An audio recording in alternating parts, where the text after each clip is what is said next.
Hey, this is brother Prodigy, and I'm back once again.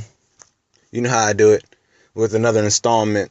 And this installment is really going to be a special one, a unique one, because I want to really tell you all what I experienced on my trip to the Astral Plane, aka the Beta Plane. All right, and I'm basically going to go into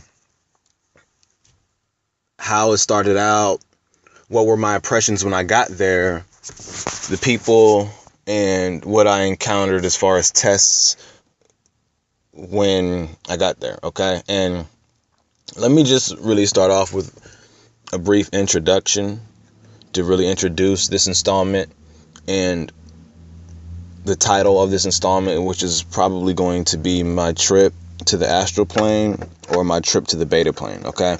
And prior to my visit to the Beta Plane, aka Astral Plane, and I'll get into why I call it or refer to it as a Beta Plane a little bit later on. But prior to my visit to the Beta Plane, I was engaged in really deep meditation, meditating upon the state of things that we currently experience, or that I currently experience. And as you all probably already know, we reside on a prison planet, a jurisdiction in which true freedom is essentially an illusion and has no basis in reality. There is an appearance of freedom, but looked at under closer scrutiny, it must be realized that things are not as they appear to be, or things are not as they are promoted to be. And when you look at the many obligations that we are held to, like driver's licenses, fishing, hunting, gun permits, taxes, all of these things are given to our people, along with threat or fear of loss and or imprisonment if we don't comply. It's a matrix. And by matrix, I'm defining that as a womb, a created womb that has been strategically set up in order to keep the mind enslaved to the physical or more material. That physical, or that world which is more material, which we come to experience on our day-to-day process throughout our life. Okay? When the rays of the infinite, and by rays I mean individuals, we have our genesis as essential, unadulterated thought form consciousness, okay? And when we, which are rays of the infinite, which I call the higher mind, the true, unadulterated, pure ray of the infinite, is what I call the higher mind, or which some refer to as the higher ego, okay? So, when we wish to grow in experience, which is to evolve that consciousness which we truly are, which is the I am, it is placed into matter in order to experience the who am I, okay? Because pure unadulterated existence is merely the I am, who I am, okay? Because when you look at the true divine, it's simply that, unadulterated being or existence, the I am. Things like compassion, love, hate, justice, etc. These are things that must be cultivated and developed, as mankind is that which either civilizes or cannibalizes God. This is how God grows and perfects itself, because if God was already perfect, then mankind wouldn't exist. Mankind wouldn't exist because evil would serve no purpose to the divine infinite. Evil would only serve as, number one, wasted energy, and number two, unnecessary suffering. See, it's the inception of these rays of the infinite into matter that constitutes their process of evolution. However, when you look at the evolution of the higher mind in relation to the evolution of mankind, you see that it's the evolution of mankind is opposite. Okay? Our evolution is not on the downward or outward arc, but on the upward or inward arc, in which we draw closer to our higher mind in the collective oneness of consciousness. So let me just break that down even further, really, okay? For those rays of the infinite, which are the divine consciousness that are willing to express and experience and grow, therefore evolve, that process of evolution is descent into matter, okay? Matter being of various degrees of density. That is that specific part of evolution, okay? Now, when we look at mankind's evolution is the opposite. Mankind, we evolve by growing closer to the divine, growing closer to mind being more dominant and physical being less important. Mankind evolves by getting closer and becoming more spiritual. So when people talk about elevating one's consciousness, they are speaking in relation to that process of evolution which we're doing now, which is growing closer to spiritual union and harmony, okay? Less entropy, okay? But when you're talking about the opposite, when you're talking about the higher mind, you're talking about a necessary and requisite descent into matter in order to experience all that which we can. Okay? So, this doesn't really happen sloppily, but it happens according to several steps needed in order to even get to this lower dimensional plane that we refer to as the matrix or Earth. So, in a sense, evolution is an analog process as the rays of the infinite, which start off as thoughts, concepts, or expressions of the collective infinite, continue their progress of understanding the concept of individuality and the power of mind and will through base dimensions and base planes of existence, okay? So these rays of infinite that I quite frequently refer to, these are elements of the divine or creations of the divine that are concepts, thoughts, expressions, things of that nature which bud off of the collective consciousness, which many call the pleroma, and depending upon the energy that was put forth into these rays, that and the concept that was put into these rays, that's what shapes them, and that's what gives them their energy. Our energy, which not all of us, and probably many that are even listening to this, okay, aren't even positive rays of the infinite. Because when you look at the infinite, you see that what buds off of the infinite is anything and everything, in order for it to, out of necessity, gain a fuller understanding of itself. Okay, so you have rays that bud off of the divine that are malignant, malevolent. You have some that are benevolent, some that are nice, some each to each his own. And no one ray is just like a snowflake. None are the exact same, okay? All are different, and it's a never-ending process. So basically, the people or the beings that we see that have evil natures are truly those which are the malevolent thoughts or concepts that have budded off of the divine. Okay, but since they are the negative, they don't last. They don't last. The natural process of evolution and progress will eventually make it to where these malignant rays will dissipate. Okay, will dissipate. Because what created them was evil what, not in reference to the divine, but I'm talking about the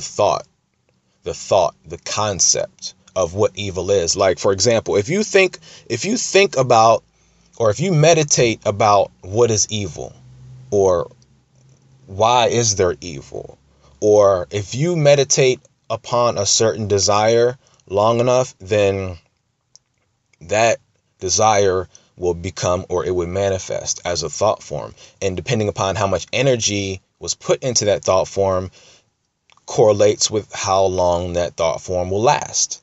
Okay. And if it's an evil thought form, then it must, out of necessity, parasite in order to get energy, because it will naturally dissipate.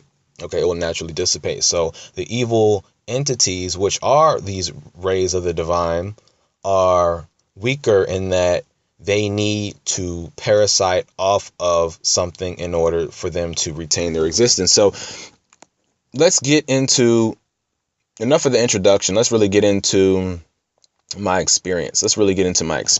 Okay.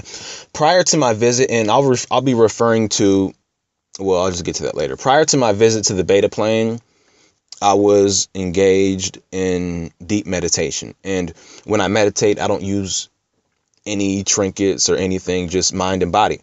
So I was meditating upon the state of things that I'm currently experiencing. And while I was in this deep state of meditation, I felt the nerves in my body start to spaz, similar to someone who's having a seizure.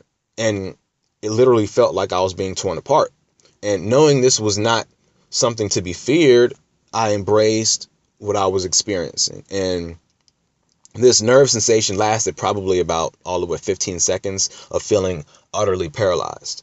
And after that, I immediately was ushered into this totally distinct plane of existence, which I'm calling the beta plane, or the B plane for short. And let me also say this, naming things is specific to this plane of existence, because many use the naming of things as an element of control or authority. Okay, using names as a way to evidence authority. If I name something, then I'm claiming ownership of that specific thing. But names don't really have any basis or significance beyond this dimensional realm unless you really want them to, because truthfully, names are what these devils use to profit from by way of copyrights and trademarks. However, they're unnecessary. So, for example, the term astral plane. If this term's copyrighted or if it's trademarked by these devils, then they could potentially hold the rights to it and frame it how they see fit, and frame its parameters. So anyone coming up with different information or experiences on this copyrighted astral plane term can be labeled a transgressor or a trespasser. So many times I use names that are common in these new age movements because I want people who don't specifically know me personally I want them to understand what I'm talking about. But yet I hate labels, so I don't really like using them. I would rather come up with my own label, that way it just keeps it fresh. But I also want us to be on the same page too, so at the same time. So moving forward, immediately I noticed that on this beta plane, the mind and the power of the mind plays more of a key role in what you do on that plane than it does in this dimensional realm. And let me explain and give you an example, okay? Take your job, for instance. At your job, if you've been there long enough, you probably do your job without even thinking about it. You can do your job while thinking about other things like daydreaming, imagining you're taking a vacation, thinking about what you're going to do when you get off. If you've done your job for any considerable amount of time, then you pretty much can do it without even exerting that much mental energy into the specific job. Okay? And consequently, in this plane, much of our lives in general are actually lived with our minds on autopilot, not really thinking about what we're currently engaged in. Never really being in the moment, you see? And upon transcending to this closer dimension, this beta plane, closer as in closer to the higher mind, the higher ego, righteousness, you realize that the majority of your life lived on this lower plane. You lived largely unconscious and never really developed and strengthened the power of your mental faculties. So it works like this. It works like this. Dying in this physical life is losing and an eventual loss of consciousness of this plane of existence. With the true ray of the infinite, withdrawing from the interpretation of the earthly data signals or from the entire experience of evolution back into itself with the knowledge gained. Okay, so this is what, quote unquote, people are ignorantly referring to when they talk about dying. Okay, it's merely the true higher mind, the consciousness withdrawing from its direct interpretation of this plane of existence, of this plane of experience, okay, and becoming conscious on a higher plane. All right, so you're never really, quote unquote, dying. You know, your consciousness is just focusing, is losing focus on this dimension and focusing and keying in on a closer or higher dimension. All right. After losing consciousness in this plane and gaining consciousness in a higher plane of existence and a closer plane of experience, you realize that although you were conscious on this lower plane, it was more corporeal, or it was more molested, if you will.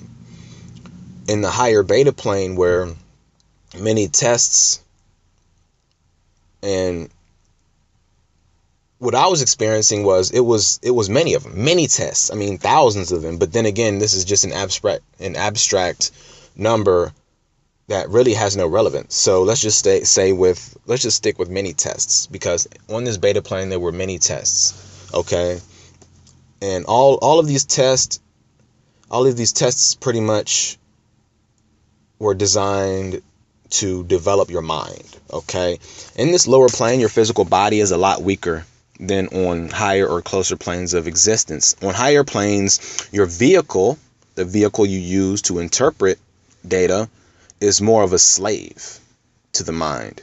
And it's not the breaking down or aging of the body that plays as big of an effect as the current condition of or your state of mind. On this higher plane, the individuals that I was going through the same tests with, and I'll give some examples of the tests that I went through on this higher plane shortly. I wasn't truly if these individuals were actual beings or just manifestations of my mind creating them. Okay, because it works a little different. The laws are extremely different. So I wasn't sure if the people that I was meeting were elements of my own thoughts or distinct beings, which ultimately doesn't matter. I mean, really doesn't matter. I mean, this might be hard to grasp, but your mental creations on that plane can be just as real as looking at another person on this plane of existence. So when we look out in this world, okay, there's a lower plane, and we see people walking around, driving, you know, caught up in the rat race. On higher planes of existence, your mind can formulate thought forms that look just like real people would look. So you have to really think about it. That's why it's important to really purify your mind. That's why purifying your mind is such a high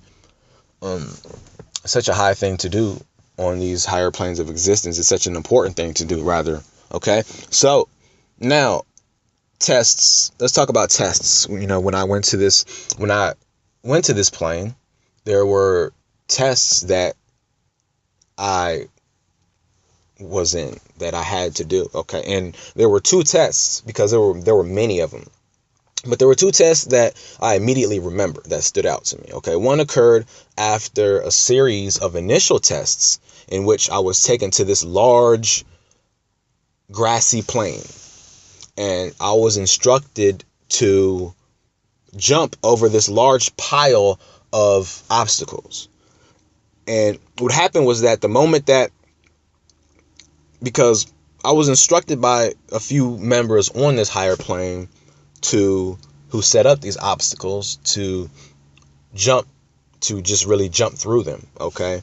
And what happened was that the moment that, well, I got back, I ran as fast as I could, as hard as I could, and the moment that my body jumped into this pile of debris or obstacles,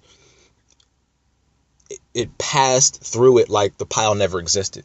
Like my body and being solid, and me being able and capable of running and exerting energy, when I tried to jump into this pile, I just passed through it like the pile never existed. And as soon as that happened, while I was still in the air, I received an immediate revelation, okay, that mental projections, which are usually, if not always, dirty when you're coming from this plane. When you're going from this plane to a higher plane or a higher dimension, then your mental state is dirty and it's corrupted. You know, it's of a more debased nature. So what I learned from that specific test, because there's always lessons that you learn from each and every test that you go through. And what I learned was that usually there's always a little biased, you know, and maybe even a lot. Let me just say a lot. You know, there's a lot of bias from that you keep in your mind, in your mental faculty, even after quote unquote death of this physical. You know, there's a lot of biases that you still keep, you know, from previous experiences in this lower dimension that you do take with you, and that a lot of the process of getting back to the divine is shedding that.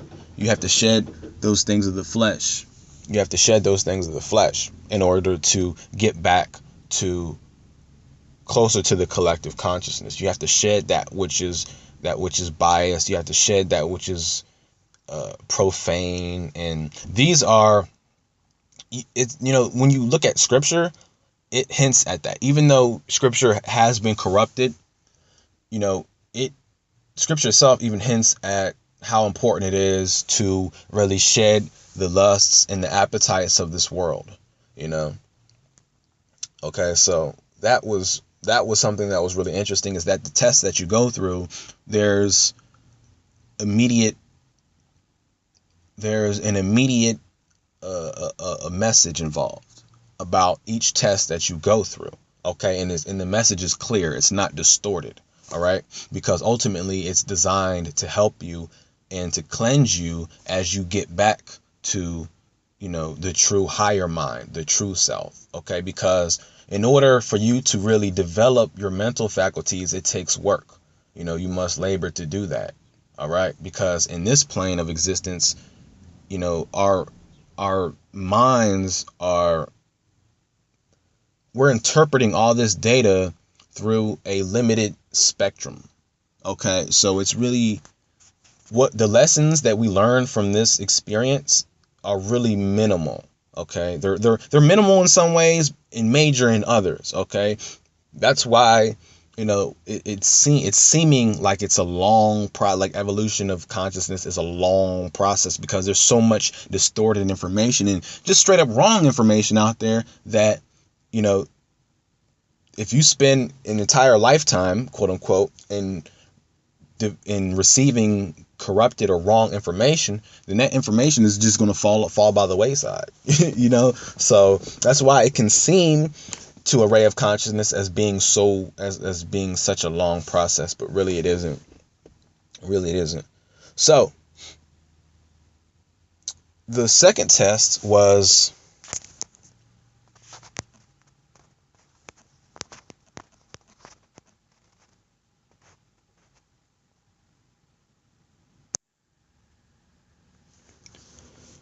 The second test was when I walked into this mansion. And let me first describe a couple things of this beta plane, this higher plane. It is bright. It obviously seems like there is a light source there. It seems like there is, but there is no sun that you can readily identify in the sky. It's bright like the sun is there, but there is no actual star that you can point to and see. And you don't hear people talking about, how nice of a day it is. You don't hear beings on this plane talk like that. They don't talk about, oh yeah, it's a nice day outside, or it's warm. They don't talk like that. That's not something that people conversate about. Okay, so the second test was when I walked into this mansion. And let me just say that this mansion was unlike anything that I've ever seen before. The doors in this mansion were about 20 to 25 feet high. And tons of people were just constantly coming and going, but it never seemed crowded. It never seemed crowded, and it never seemed like you were bumping into people. Like there was the perception that there was a lot going on and that there were a lot of people there, but it never seemed like it was crowded, or there were too many people there, or that you couldn't move, or that you were just bumping into people. That never happened. That never happened. So, people were constantly coming and going, and this mansion was filled with artifacts and decorations of all types. And one thing that I noticed was that beings in this higher plane, they do possess a sense of humor. Case in point, when I was in this mansion, I was looking at this particular antique, which had the appearance of, it looked like a brass car. And as I was looking at this car, this being approached me, and he picked up this antique car, right? And when you look at this car, when I looked at this car, the body of the car, it was shaped like a coffin. And so he came over and he saw me looking at it, and he picked it up, and jokingly he said, I don't really like the look of this one too much, and I knew what he was talking about. And it was funny because we both understood what he was getting at. He said he looked at it, and it just had an obvious shape of just a coffin, and he just picked it up and looked at it and said, oh yeah, I don't really like this one too much. So we both started laughing. But that was just a one instance in which, I could tell you that, beings in higher dimensions do have a sense of, personality, and they're not just dry, and they don't just float on clouds and things that, all the perverted images that we get of quote unquote heaven. Okay, so I was led into the main room by this older lady in this mansion, and I was introduced to what appeared to be around 60 people. And as soon as she started to introduce them to me, I pulled out a piece of paper and a pen. Okay, I pulled out a piece of paper and pen, and of course these are items being mental projections. It wasn't an actual, well, I guess you can call it an actual pen, because mental projections are just as real in the higher planes as you taking plastic and molding it and getting ink, and making things in this dimension is just as real as your mental things that you can make in a higher plane. So for example, your car or your truck that you drive in is as real as a car, truck that you can create just mentally, just by thinking of it. Okay. And this is really, and this is important to grasp, because this is how, when you look at the divine infinite, this is how reality is shaped in the beginning. It starts off as a thought, does it not? It starts off as an intent by the will, does it not? That's what creates reality, because if it wasn't a thought or an intent or the power of the will, then we wouldn't be experiencing what we're experiencing. So it does start off with thought. So basically, this higher plane that I was at, since it's closer to the divine, it possesses more characteristics of the divine in relation to creation, and how, you really have to guard your mind and what you create, even while we're still in the physical flesh. Okay, so this lady was introducing me to all of these people, in this mansion. And what did I do? It was a reflex of me, subconsciously thinking, hey, well, I'm not going to remember all these people's names, so let me just take out a piece of paper and a pen and just write down as many names as possible. But that it doesn't work like that, and therefore I failed that test. Okay, because in my mind I was formulating a thought that there would be no way. I was limiting my mind already by saying, well, there's no way for me to be able to remember all these names, so let me subconsciously create a pen and paper in order to assist me. So that in itself, because of that, I failed. I didn't get the message. I didn't get it yet. So, in that regard, I failed. And when I did that, it was interesting because my entire surroundings changed after that event. Like when I pulled out that pen and paper, I knew I messed up. And when I knew I messed up, my surroundings changed. My surroundings completely changed, and immediately I felt this feeling of, yeah, that wasn't right. That wasn't the right thing to do, but once again, it was me not being in the physical, but thinking upon the physical flesh as acknowledging its weakness. That was my bias, was me biasing that my capabilities, me biasing the fact that, hey, well, there's no way I'll be able to remember, not knowing that, you are there to really elevate in consciousness, which is developing your mind and the power of your mind. Okay, so if you're using crutches, that's not going to work. You're not going to evolve, and you're just going to go through test after test after test. And you can see a parallel in what we're experiencing now, in people that don't learn their lessons. People that don't want to grow, people that don't learn their lessons, they end up going through the same thing, or they end up going through test after test after test, which could be in aspect of getting them to move up or to elevate themselves. Okay, so basically everyone was relatively nice. However, there was an aspect of hierarchy, and there are beings that have more respect, as well as beings that have less respect in comparison to others. Some beings are taller, some are shorter, and your mental power and focus is what can and does separate among beings on a similar plane. Okay, so beings on a similar plane are separated via the power of their mind and the focused intent of the will. So this also determines how fast you elevate and pass tests, as well as how frequently tests come and go, which is interesting too. So the power of your mind, or the lack of it, will determine how frequently tests come and go. Okay, and the severity of them. Okay, and I didn't see any great divide between blacks and whites, because color, racial lines are a part of this lower dimensional plane. Okay, color groups are really designed to recognize and distinguish between good and bad on this plane, not necessarily in higher planes. Okay, when you look at the cancers of this dimensional realm, which everybody who's listening to this knows which people group I'm referring to, the cancers of this dimensional realm are white, like a typical cancer cell, and are designed to highlight who the Satans of consciousness are, or have the potential to be. Okay, but in higher dimensional realms, the Satans, quote unquote, eventually dissipate with time.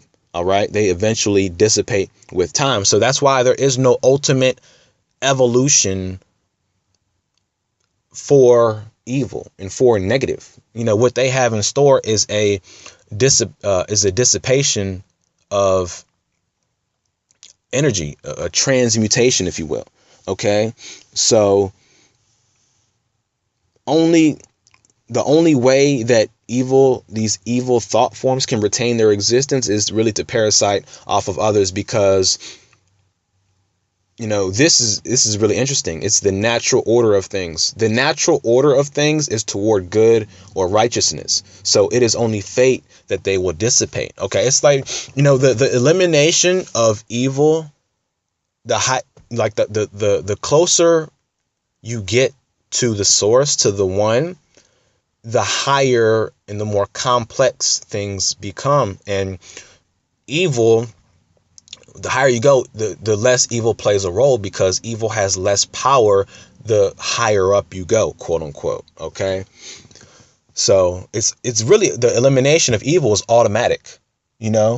Yes, they can transcend this realm, but as far as completely, completely transcending enough to even continue their evolution, they can't, because it's automatic that evil is eliminated, because it just, there's a lack of energy. Just the energy is not there for evil and the promotion and the promulgation to continue to exist. So yes, you can see evil or malevolent beings on higher planes, which some call the astral plane, and these things, which I call the beta plane. Yes, but they are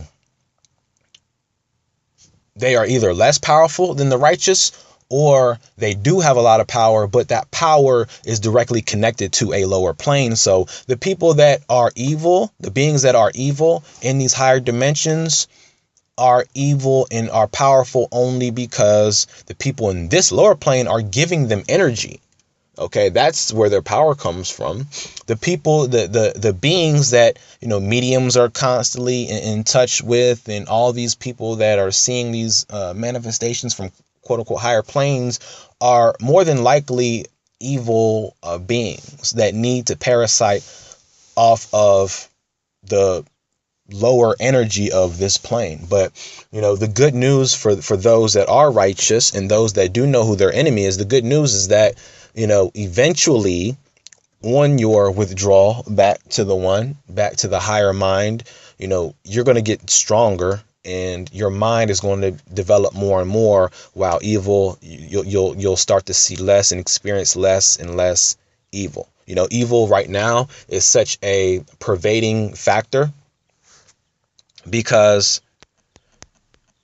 we're on a low plane, and there's a lot of beings that are parasiting upon us in order for them to retain their existence. So it's really like an automatic thing. It really is like an automatic thing. So who you are will eventually show. It will. It will. All you have to do is just be who you are, and it will eventually show. Just like a cheetah cannot change its spots. A zebra cannot change its stripes. The nature of a person, the nature of a being will always show. And it shows a lot more in the higher the planes you would draw to. It shows a lot more. So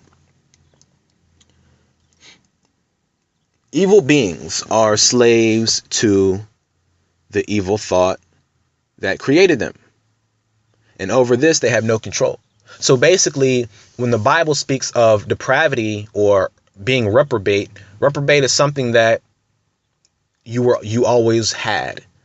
You see what I'm saying? Like when you read the Bible, or if you're a Christian or what have you, you're probably familiar with predestination and election and predetermination.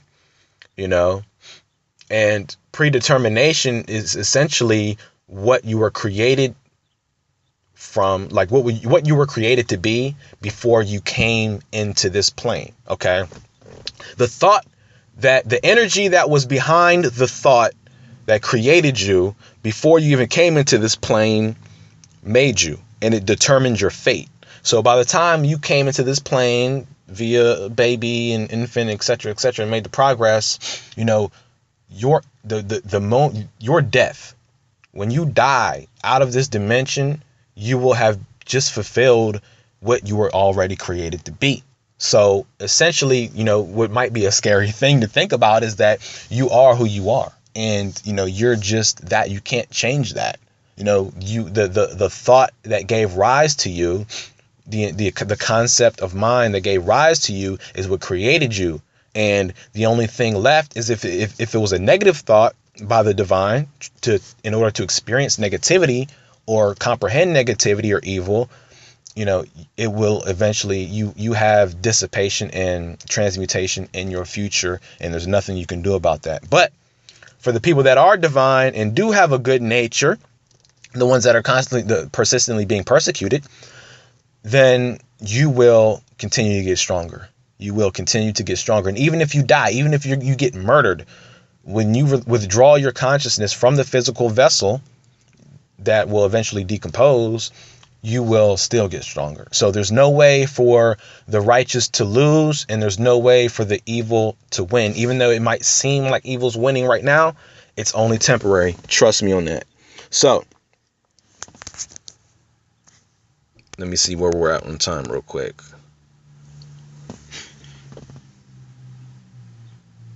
The process of evolution, the evolution of these rays of the infinite, they really closely, and to just paint a mental picture, it resembles the model of an atom.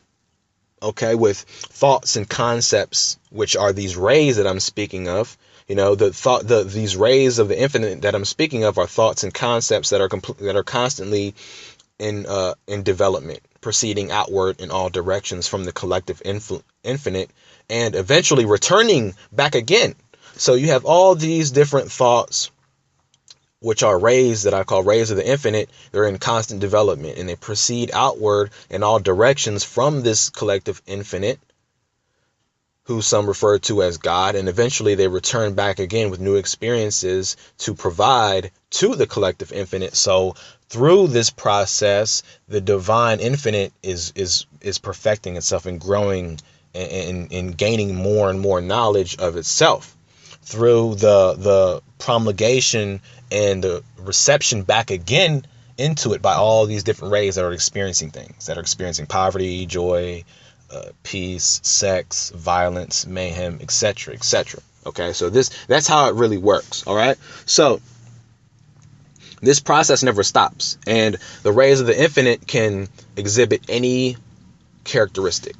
Okay, these rays that bud off of the divine can exhibit any characteristic, because remember, there is no limit, there is no cap on the amount of energy that can be provided to these rays. Okay, the only limit is what the matrix and what these agents put on your mind and force you to believe, or try to manipulate and brainwash you to believe. That is the only limit as far as energy. Okay, and anything that they do to further limit your energy is artificial, and therefore it is temporary. Okay, they're just doing that, I guarantee you, as a means of parasiting on your energy. Okay, because if entities are really persecuting you and parasiting off your energy, then that should tell you that, hey, you could very well be one of these rays of the divine that has been energized with righteousness and with power. Okay, and your very existence, your very being is a blessing to God. Your very being is a joy to God, because when he created that specific moment, that thought, at that concept which you came from, at that very moment, he was in joy, he was in peace. You see what I'm saying? So that's one thing that can never change about you. If you are one of these rays, is that, you are righteous. Even though you might do things that are crazy or ignorant, there's a lot of things that are involved in that. But essentially, your essence is righteous. And a lot of beings are jealous of that, because they know deep down that they can't change who they are. They might act like they've changed, or that they've, quote unquote, rehabbed themselves, but they know deep down in their soul they can't change, and utterly there's only dissipation and transmutation in their future. So this process never stops. It's infinite, as is the process of evolution. Okay, and the characteristics that the rays exhibit, these rays of infinite exhibit, are the telltale signs of the thought that created them. Okay, an evil thought or concept will eventually manifest itself in our current plane as evil. So from the higher planes, as above, so as below, from the higher planes, an evil thought will eventually manifest itself. An evil concept would eventually manifest itself in our current plane as evil, as it goes forth. As it continues to go forth, and as it goes forth, it draws to itself more and more matter of an increasing denser magnitude, which eventually translates into us and our existence and our experience, and why our experience is so crazy and chaotic.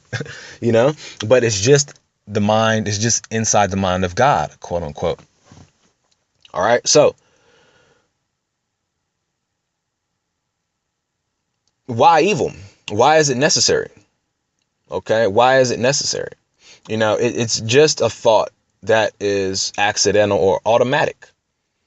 As once thoughts are contemplated on, they are unable to be changed. And the only thing that can destroy them is for them to dissipate or to be absorbed back into the collective infinite as an experience of evil. So you just even think about what you think about. Okay, think about the thoughts that go through your mind. All right. And they're not, those thoughts and concepts aren't as powerful because we're beings that really are limited as far as energy. But if you had, a larger supply of energy to energize those thoughts, you can do some damage. You can do some damage to, a lot of people. It's just that since this plane is so elementary, we're limited in relation to energy of what we can do mentally. Mentally, yes, we can think about things, and even with our low threshold of energy, we can still affect a lot. You know what I'm saying? We still can do a lot of things. The power of the will, the power of the mind is extremely powerful in this dimension. So just remember that. Just think about, because some people, they take issue with me saying that, evil is, an expression of God, and, evil thoughts are an expression of God. And, people take offense to that because they say, well, nah, how could that be? God is all love and righteous and there's no evil. But if that was truly the case, then evil wouldn't exist. You see what I'm saying? So it exists because it was once a concept or a thought form, or it was a question that preceded or budded off the divine infinite. Okay, so that's where it pretty much comes from. In trying to comprehend evil, or trying to understand evil, or the depravity of man, is where these devils come from. Okay, so just know that. All right, so